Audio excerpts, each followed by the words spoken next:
నమస్తే. శ్రీ మాత్రే నమః. శ్రీ గురుభ్యో నమః. మన ఖగోళంలో ప్రతి నిమిషము ఏదో ఒక గ్రహాల సంయోగము, గ్రహాలతో కలిసి ఉండడం వల్ల రాజయోగాలు, మహారాజయోగాలు ఇలాంటివన్నీ ప్రతి క్షణము, ప్రతి నిమిషము జరుగుతూనే ఉంటాయి. అయితే వీటితో పాటుగా మనకి గ్రహణాలు కూడా అప్పుడప్పుడు సంభవిస్తుంటాయి. అయితే ఈ 2025 సంవత్సరంలో మనకి మార్చి నెలలో 2 గ్రహణాలు, సెప్టెంబర్ మాసంలో మరొక 2 గ్రహణాలు సంభవించబోతున్నాయి. అయితే మార్చి 14న ఒకటి, మార్చి 29న ఒకటి 2 గ్రహణాలు కనబడబోతున్నాయి. సూర్యగ్రహణాలు, చంద్రగ్రహణాలు. అయితే వీటితో పాటుగా మనకి అన్ని గ్రహణాలు మన భారతదేశ ప్రకారం చూసుకున్నట్టయితే అన్నీ మనకి కనపడవు. కొన్ని పాక్షికంగా కనబడతాయి, కొన్ని అస్సలు కనబడవు, కొన్ని విదేశాలలో కనబడుతూ ఉంటాయి. అలాంటప్పుడు మీకు సందేహం రావచ్చు, పాక్షికంగా కానీ లేదా మనకి కనబడకపోయినా కానీ మనం ఆ విధి విధానాలు పాటించాలా అంటే తప్పనిసరిగా పాటించుకోవాలి. మనకి కనబడినా కనపడకపోయినా, కనబడితే ఉండే తీవ్రత కన్నా మనకి ఎక్కువ తీవ్రత ఉంటుంది కనబడితే, కానీ కనబడకపోతే తీవ్రత తక్కువ ఉంటుంది. కాబట్టి మనకి తెలుస్తుంది. కాబట్టి మనము కొంత పరిహారాలు కనుక పాటించుకోవడము, కొంత నియమ నిబంధనలు పాటించుకోవడం జరిగితే కనుక వాటి వల్ల వచ్చే దుష్ప్రభావాలు కానీ, దోషాలు కానీ మనం తప్పించుకున్న వాళ్ళం అవుతాము. అయితే ఈ 2025లో మనకి మొత్తం 2 సూర్యగ్రహణాలు, 2 చంద్రగ్రహణాలు. అయితే మార్చిలో కనిపించేది, అంటే మార్చి 14వ తారీఖున కనిపించేది సంపూర్ణ చంద్రగ్రహణము. కానీ అది మన భారతదేశంలో కనిపించట్లేదు. మన ప్రేక్షకులు దేశ విదేశాల్లో, ప్రపంచం మొత్తం ఉంటారు. కాబట్టి ఏ దేశంలో ఉండేవాళ్ళు ఈ నియమాలు పాటించుకోవాలి అనే అంశంలో ఈ చంద్రగ్రహణము యూరప్, అమెరికా, ఆఫ్రికా, పసిఫిక్ ప్రాంతాల్లో కనిపిస్తుంది. మన భారతదేశంలో కనిపించట్లేదు. ఈ ప్రాంతాల్లో ఎవరైతే నివసిస్తున్నారో మన వ్యూవర్స్, అంటే మన ప్రేక్షకులు, వారు తప్పనిసరిగా నేను చెప్పబోయే పరిహారాలు, జపాలు, హోమాలు అక్కడ మీ శక్తి అనుసారము మీ పరిసరాల్లో దొరికే అవకాశాన్ని బట్టి మీరు తప్పనిసరిగా పాటించుకోండి. అయితే మార్చి 29ని పాక్షిక సూర్యగ్రహణం ఇది. అయితే ఇది భారత కాలమాన ప్రకారము, అంటే ఇది మన భారతదేశంలో కనిపిస్తుంది. చాలా జాగ్రత్తలు తీసుకోవాలి. అందులో సూర్యగ్రహణము పట్టపగలు సమయము. అయితే ఈ సమయం మనకి మన స్టాండర్డ్ టైం ప్రకారము, ఇండియన్ స్టాండర్డ్ టైం ప్రకారము మధ్యాహ్నం 2:21 నుంచి సాయంత్రం 6:14 వరకు ఈ సూర్యగ్రహణం మన భారతదేశంలో కనబడుతోంది. దీనితో పాటుగా అయితే మార్చి 29వ తారీఖు 2025 సంవత్సరంలో పాక్షిక సూర్యగ్రహణం రాబోతోంది. అయితే ఇది భారత కాలమాన ప్రకారము మధ్యాహ్నం 2:21 నుంచి సాయంత్రం 6:14 వరకు ఉంటుంది. అయితే ఇది ఏ ఏ ప్రాంతాల వారికి వర్తిస్తుంది అంటే కనుక Bermuda, Barbados, Denmark, Austria, Belgium, ఉత్తర బెల్జియం అంటే north Belgium, Finland, Germany, France, Hungary, Ireland, Morocco, Greenland, తూర్పు కెనడా, లిథువేనియా, నెదర్లాండ్స్, పోర్చుగల్, ఉత్తర Russia, Spain, Suriname, Sweden, Poland, Norway, Ukraine, Switzerland, England మరియు యునైటెడ్ స్టేట్స్ ఆఫ్ అమెరికా యొక్క తూర్పు ప్రాంతాల్లో ఇది కనిపిస్తుంది. కాబట్టి ప్రేక్షకులు మీరు ఏ ఏ ప్రాంతాల్లో ఉన్నారో, దేశ విదేశాల్లో ఉన్నారు కాబట్టి మీ ప్రాంతానికి సంబంధించినటువంటి ఈ గ్రహణానికి సంబంధించినటువంటి నియమ నిబంధనలు తప్పనిసరిగా పాటించుకోండి. అయితే ఇది మన భారతదేశంలో కనిపించదు కాబట్టి, పాక్షికంగా ఉంటుంది కాబట్టి మన భారతీయులు కూడా దీనికి సంబంధించినటువంటి నియమ నిబంధనలను పాటిస్తే ఆ గ్రహణ దోషాల నుంచి తప్పించుకుంటాము. అయితే ఇది మరొక గ్రహణాలు సెప్టెంబర్ 7, 8 సంపూర్ణ చంద్రగ్రహణము. ఇది మన భారతదేశంలో మాత్రం కనిపిస్తుంది. తరువాత సెప్టెంబర్ 21న పాక్షిక సూర్యగ్రహణము, అంటే 2 చంద్రగ్రహణాలు 2 సూర్యగ్రహణాలు మార్చి సెప్టెంబర్ మాసాల్లో కనిపించబోతున్నాయి. అయితే ఈ సూర్యగ్రహణము మన భారతదేశంలో కనిపించట్లేదు, చంద్రగ్రహణం మాత్రమే కనిపిస్తోంది. ఏ దేశాల్లో కనిపిస్తోంది ఈ పాక్షిక సూర్యగ్రహణము సెప్టెంబర్ నెలలో అనే అంశాన్ని మనం తదుపరి సెప్టెంబర్ నెలలో వివరంగా తెలియచేసుకుందాము.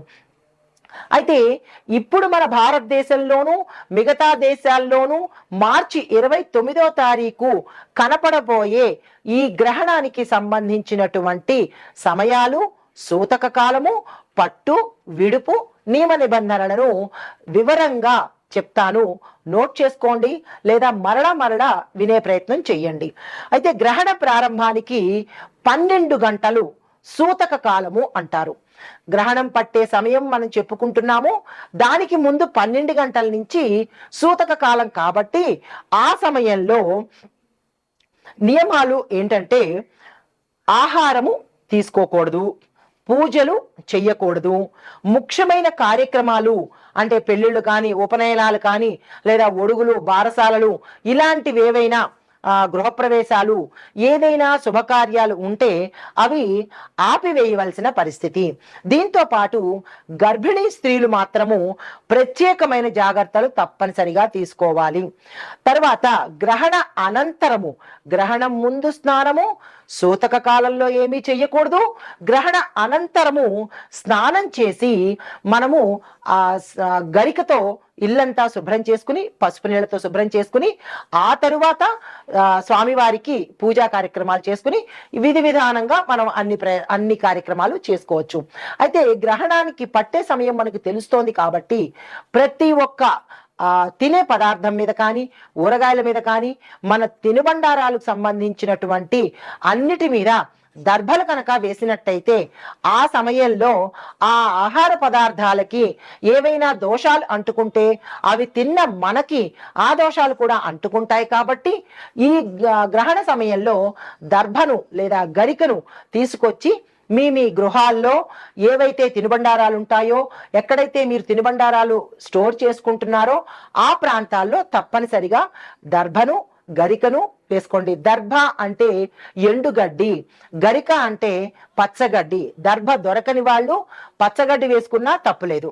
అయితే ఈ గ్రహణ ప్రభావము మనకి దేశ కాలమాన పరిస్థితుల మీద, ఆర్థిక వ్యవస్థ మీద, రాజకీయాల మీద, ఆరోగ్యం మీద, అన్ని రాసుల మీద, అన్ని వ్యవస్థల మీద, అన్ని రంగాల మీద ఈ ప్రభావం పడుతుంది.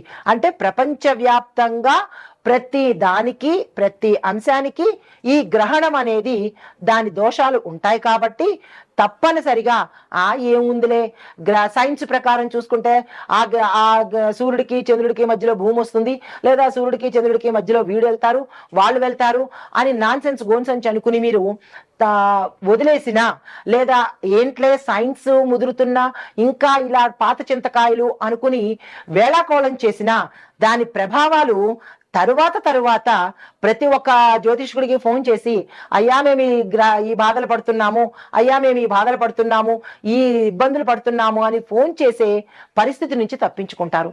ఎందుకంటే గ్రహాలతో జ్యోతిష్యంతోనూ అది ఆడుకునే వ్యవహారం కాదు, వెటకారం చేసే వ్యవహారం అంతకన్నా కాదు.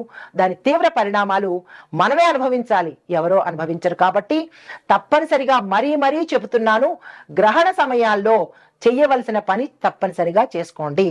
అయితే ఈ గ్రహణ సమయంలో ఆధ్యాత్మిక కార్యక్రమాల్లో పాల్గొనడము, తరువాత ఏదైనా మంత్రం దీక్ష తీసుకున్నా, ఉపాసనా దీక్ష తీసుకున్నా, సిద్ధి దీక్షలు తీసుకున్నా, లేదు మేమేమీ తీసుకోలేదు అని అనుకున్నా కానీ ఈ సమయంలో మీరు ఏదైనా ఒక మూలమంత్రాన్ని, ఏ భగవానుడిదైనా పర్వాలేదు, మూలమంత్రాన్ని కనుక నిరంతరము ఆ సమయంలో కనుక జపించినట్టయితే విశేషమైన ఫలితాలు అంటే ఏ కోరిక కోరుకుని తీసుకునే వాళ్ళు కొంతమంది ఉంటారు. కోరిక లేకుండా కనుక ఆ సమయంలో మీరు దీక్ష తీసుకోవడము లేదా ఇన్నిసార్లు జపం చేసుకోవడము కనుక చేసినట్టయితే విశేషమైన ఫలితాలు పౌర్ణమి సమయంలోనూ గ్రహణ సమయంలోనూ కనుక మీరు ఏది చేసినా కానీ లక్షింతలు ఫలితాన్ని మీరు పొందబోతారు. అది మంచి చేసినా వెటకారం చేసినా కానీ ఆ ఫలితం తత్సమానంగా వచ్చి తీరుతుంది. కాబట్టి మంచి చేసే ప్రయత్నం తప్పనిసరిగా చేసుకోండి. అయితే ఈ సూచనలు అందరికీ వర్తిస్తాయి. గోచార రీత్యా చెప్పే సూచనలు కాబట్టి ఇవి అందరికీ వర్తిస్తాయి. కానీ మీ వ్యక్తిగత జాతకంలో మేషాది ద్వాదశ రాశుల వారికి ఎలాంటి పరిహారాలు తీసుకోవాలి, అసలు మీ జాతకంలో ఈ గ్రహణ ప్రభావము ఏ స్థానంలో ఉంటుంది, ఒక్కొక్కరికి ఒక్కొక్క స్థానంలో ఉంటుంది. కొంతమందికి వ్యయ స్థానంలోను, కొంతమందికి కుటుంబ స్థానంలోను, కొంతమందికి ఆరోగ్య స్థానంలోను, కొంతమందికి పితృ మాతృ కర్మ, ఇలా 12 స్థానాల్లో ఏ స్థానంలో మీకు ఈ గ్రహణ ప్రభావం ఉండబోతోంది అనే అంశాన్ని మీ వ్యక్తిగతంగా తెలుసుకునే ప్రయత్నం చేయండి. మాకు అది తెలీదు అని అనుకున్న వాళ్ళు నేను చెప్పిన ఈ గోచార రీత్యా ఫలితాలను, ఈ పరిహారాలను తప్పనిసరిగా పాటించుకోండి. అయితే ఈ గ్రహణ కాల సమయంలో మన భారతదేశంలో చూపిస్తుంది కాబట్టి నేను ఈ ప్రభావము ఏ ఏ అంశాల మీద వారికి అంటే వారికి తగులుతోంది, అంటే ఈ ఎఫెక్ట్ ఏ రంగాల్లో ఉన్న వాళ్ళకి తగులుతోంది అంటే కనుక ముఖ్యంగా విద్య, ఉద్యోగము, వ్యాపారము, ఆరోగ్యము, కుటుంబము, ఆర్థికము, రాజకీయము, కళారంగాల్లో ఉన్న వారికి, అంటే మొత్తంగా ఏ రంగంలో ఉన్న వారికైనా సరే ఈ ఇంపాక్ట్ అంటే ఈ ప్రభావము పడుతుంది. కాబట్టి చాలా జాగ్రత్తలు తప్పనిసరిగా తీసుకోండి. గ్రహణాలను కానీ గ్రహాలను కానీ తక్కువగా అంచనా వేయకండి. దాని ప్రభావం కూడా అంతగానే ఉంటుంది. ఈ విషయాన్ని గమనించుకొని మేషాది ద్వాదశ రాశుల వారికి నేను చెప్పబోయే ఫలితాలు, పరిహారాలు తప్పనిసరిగా పాటించుకుని ఈ గ్రహణ సమయంలో కనుక మీ ఇష్టదైవాన్ని కానీ లేదా మీరు మంత్రం తీసుకున్నట్టయితే గురుముఖంగా కానీ ఏదైనా మంత్రం తీసుకున్నట్టయితే దాన్ని తప్పనిసరిగా చదివే ప్రయత్నం చేయండి. తదుపరి అంశాలతో మళ్ళా కలుస్తాను. మనకి 2025 మార్చి 29న మనకి గ్రహణం ఏర్పడబోతోంది. అయితే ఈ గ్రహణాలు సూర్యగ్రహణం మనకి భారతదేశంలో పాక్షికంగా కనబడుతోంది. అయితే ఈ గ్రహణాల యొక్క ప్రభావము మనకి ప్రతి అంశంలోనూ కనబడుతోంది. ప్రతి రంగంలో ఉన్న వారికి భారతదేశంలో కావచ్చు, ఇతర దేశాల్లో కూడా ప్రతి ఒక్క దేశంలోనూ ఈ యొక్క గ్రహణం తాలూకా శుభాలు అశుభాలు కూడా ఉంటాయి. కాబట్టి చాలా జాగ్రత్తలు తీసుకొని ఏం చెయ్యాలి, ఏం చెయ్యకూడదు అనేది నేను ముందు చెప్పి ఉన్నాను. కాబట్టి తప్పనిసరిగా అవి చేసుకోండి. ముఖ్యంగా చేయవలసినది దైవ ప్రార్థన, మంత్రసిద్ధి చేసుకోవాలి. పూజలు నిషిద్ధము. గర్భిణీ స్త్రీలు, పసిపిల్లలు జాగ్రత్తగా ఉండండి. తరువాత మీ యొక్క ఆహార పదార్థాల మీద దర్భను కానీ గరికను కానీ ఉంచండి. గ్రహణానికి 12 గంటల ముందు సూతక కాలం అంటారు. ఆ సమయం నుంచి 12 గంటలు లెక్కించుకోండి. ఆ సమయం నుంచి మళ్ళా గ్రహణం విడుపు అయ్యే వరకు ఎటువంటి కార్యక్రమాలు చేయకండి.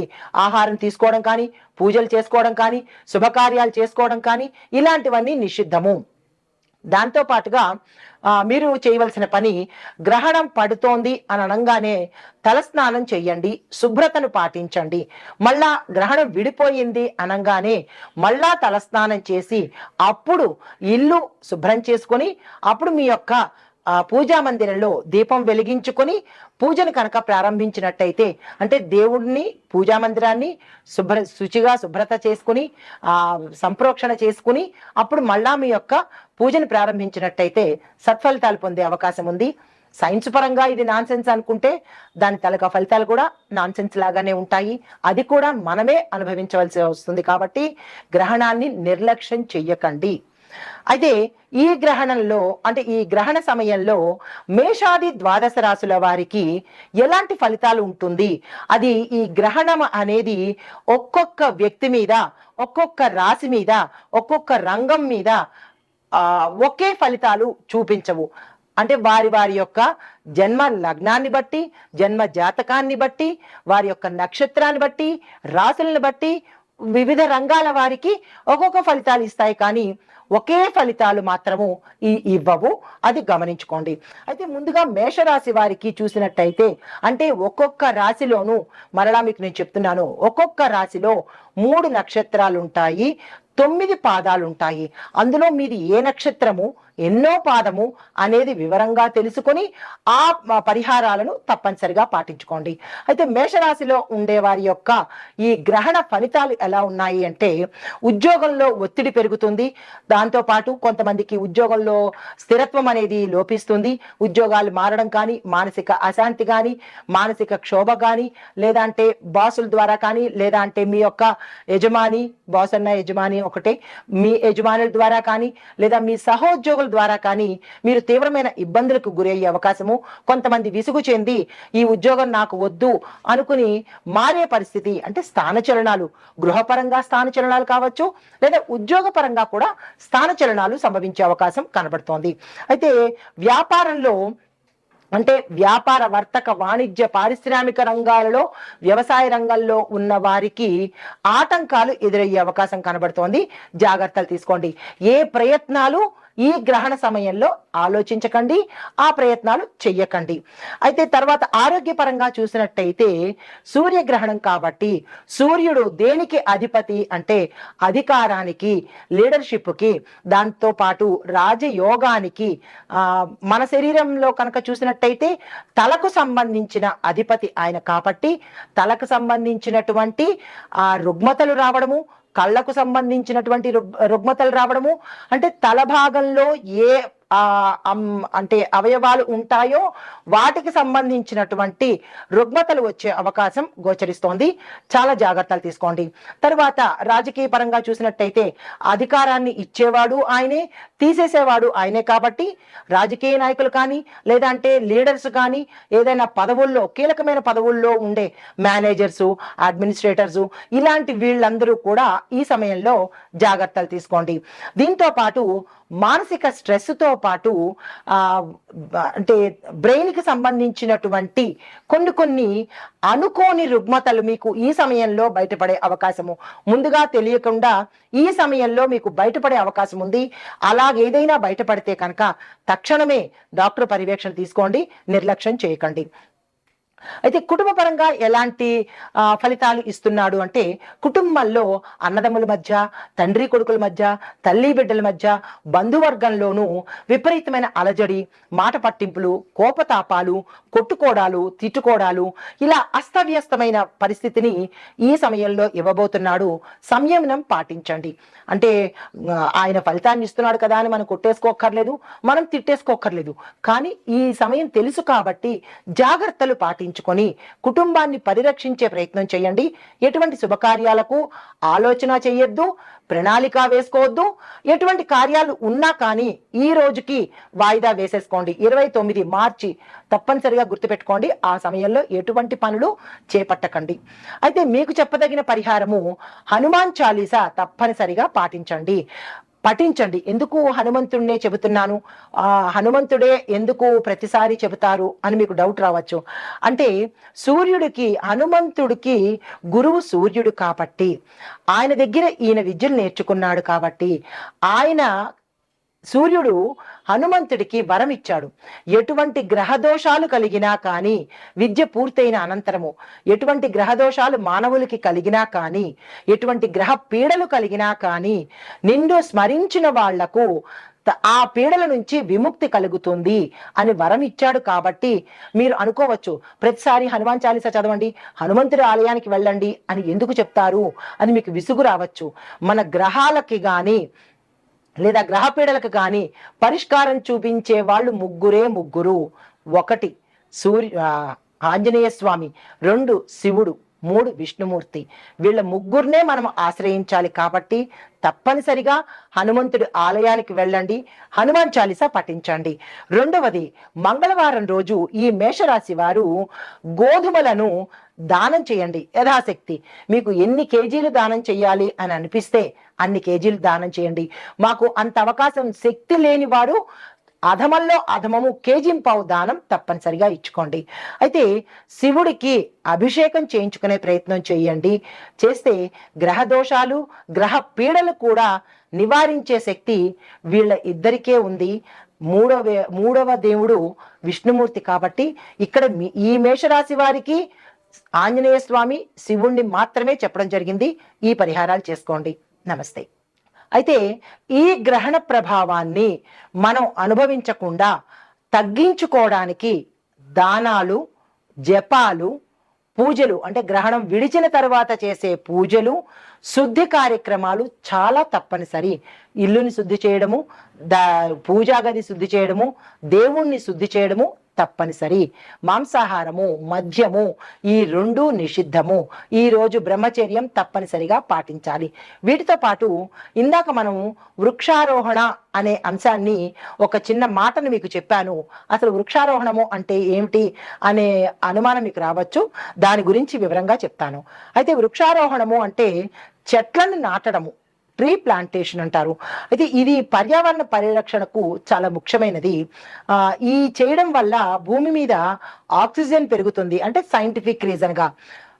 అది మరి ఆధ్యాత్మికంగా చేసినట్టయితే కనుక భూమి అంటే రాహు కుజుడు, రాహు కుజ కేతు వీటి యొక్క ప్రభావం నుంచి మనం తప్పించుకునే అవకాశము, వారి యొక్క దోషాలను అంటే ఆధ్యాత్మిక పరంగా ఫలితాలు ఏమిటి అంటే ఈ గ్రహాల యొక్క దోషాన్ని తప్పించుకుంటాము. మన ప్రాపంచికంగా అంటే మన సైంటిఫిక్గా చెప్పుకున్నట్టయితే ఆక్సిజన్ ఎక్కువగా మనం ఇచ్చిన వాళ్ళం అవుతాము చెట్లు నాటినడం వల్ల. అయితే కాలుష్యం తగ్గుతుంది, వాతావరణంలో వచ్చే ఫ్లక్చుయేషన్స్, మార్పులు కూడా మంచిగా జరిగే అవకాశం ఉంది. అయితే ఈ వృక్షారోపణ చేయడం వల్ల ప్రయోజనాలు ఏంటంటే కనుక వాతావరణం చల్లబడుతుంది, వర్షాపాతం పెరుగుతుంది, దానితో పాటు మట్టి నేల దుర్వినియోగం తగ్గుతుంది. అంటే ఇప్పుడు మట్టి ఇసుకని ఎక్కువగా మనం ఎక్స్పోర్ట్ చేసేస్తూ ఉంటున్నారు, అక్కడి నుంచి ఇక్కడికి, ఇక్కడి నుంచి ఇక్కడికి. ఈ తడిసిన మట్టిని మనం మంచిగా ఉపయోగించుకునే అవకాశం కనబడుతుంది. జీవ వైవిధ్యానికి సహాయపడుతుంది. ఆరోగ్యకరమైన వాతావరణాన్ని ఈ మొక్కలు నాటడం వల్ల మనం పొందే అవకాశం కనబడుతోంది. అయితే ఎలాంటి చెట్లు నాటాలి అనే సందేహం మీకు వస్తుంది. పిప్పల, వేము, తులసి, బిల్వ, బిల్వ అంటే మారేడు, అరటి, ఆమ్ల, ఆమ్ల అంటే ఉసిరి వంటి అంటే ఈ వృక్ష జాతులను కనుక ఏదైనా దేవాలయంలో కానీ లేదా మీ ఇంట్లో కానీ నాటినట్టయితే కనుక పవిత్రమైన మొక్కలుగా చెప్తాం వీటిని. వాటి యొక్క ఫలితం మీకు అందే అవకాశం ఉంటుంది. దీనితో పాటు గ్రహ దోషాలను కూడా అంటే మనం సైంటిఫిక్గా మంచి ఫలితాలు వస్తున్నాయి, కానీ గ్రహరీత్యా కూడా ఈ నేను చెప్పిన ఈ వృక్షాల తాలూకా గ్రహాలకు అనుకూలంగా ఉండి మీకు మంచి చేసే అవకాశము ఆధ్యాత్మిక పరంగా కనబడుతోంది. అయితే జ్యోతిష పరంగా చూసినట్టయితే కనుక బుధ గ్రహ యొక్క దోష నివారణకు అంటే ఎవరైనా బుధగ్రహ సంబంధిత దోషాలతో బాధపడుతున్నట్టయితే కనుక తులసి, పచ్చని పళ్ళ చెట్లను నాటండి. తరువాత శనిగ్రహ ప్రభావంతో బాధపడుతున్న వాళ్ళు వేము, పిప్పల ఈ 2 చెట్లను నాటండి. ఇంట్లో కానీ మీ దేవాలయాల్లో కానీ లేదా పరిసర ప్రాంతాల్లో కానీ. తరువాత గురుగ్రహ దోషాలతో ఎవరైనా బాధపడుతుంటే ఉసిరి చెట్టు కనుక నాటినట్టయితే కనుక గురు గ్రహానికి సంబంధించినటువంటి దోషాలు పోయే అవకాశం గోచరిస్తోంది. దీంతో పాటు రవి, మంగళుడు అంటే సూర్యుడు, కుజుడికి సంబంధించినటువంటి ఏవైనా గ్రహ దోషాలు మీ జాతకంలో ఉంటే కనుక బిల్వ చెట్టు అంటే మారేడు చెట్టుని కనుక నాటినట్టయితే ఈ గ్రహాలకు సంబంధించిన దోషాలు మీ జాతకంలో ఉంటే అవి పోతాయి. కాబట్టి ఇప్పుడు నేను చెప్పిన ఈ బుధ, శని, గురు, రవి, మంగళుడు ఈ గ్రహాలు అనుకూలంగా మీ జాతకంలో ఉండాలి అంటే ఈ చెట్లను నాటే ప్రయత్నం తప్పనిసరిగా చేసుకోండి. అయితే సాంకేతిక పరంగా చూసినట్టయితే ఈ మొక్కలు నాటి సంరక్షించి నీళ్లు పోసినట్టయితే కనుక మన తరతరాలు సుఖశాంతులతో ఉంటాయి. గ్రహ దోషాలు కానీ పితృదోషాలు కానీ పోయే అవకాశం కనబడుతోంది. నమస్తే.